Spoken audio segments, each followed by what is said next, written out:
মই যোৱাকালি এইটো 250 টকা UPI পেমেণ্ট কৰি পেলাই পাৰ হৈছো। আজি এতিয়া আহোঁতে তেওঁলোকক 825 টকা লাগে। তেওঁলোকক যেনেকে যেতিয়া ইচ্ছা তেনেকে তেওঁলোকে পইচা লৈ আছে।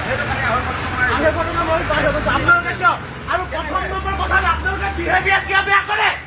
কিয় বেয়া কৰে? আমি গাড়ীৰ মানুহ হলো বুলি আপোনালোকে যি দি ব্যৱহাৰ কৰিব নেকি? চৰকাৰী মানুহ হল বুলি আপোনালোকে যি দি ব্যৱহাৰ কৰিব নেকি?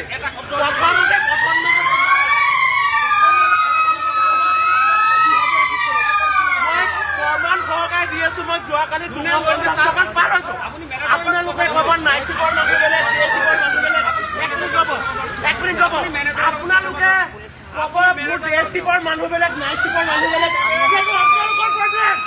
আমাৰ ভাড়াশাস্তি কিয় দিয়ে? আমাৰ ভাড়াশাস্তি কিয় দিয়ে? মই একদম সহকাৰে দি আছো। 250 টকাত মই কালি পাৰ হৈছো। UPI পেমেণ্ট কৰি আজি 825 টকা তেওঁলোকক লাগে। কিহৰ কাৰণে?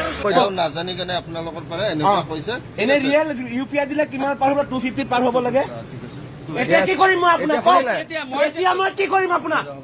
শুনিলে? এতিয়া মই কি কৰিম? শুনিলে? সেইকাৰণে আপোনালোকে জানি ল'ব, জানি লৈ কিনে কৰিব, গম পাইছে? নাজানাকে কাম নকৰিব, নহলে নবহিব ইয়াত আপোনালোকে, নহলে নবহিব ইয়াত, জনা মানুহ বহিব ইয়াত, গম পাইছে নাই?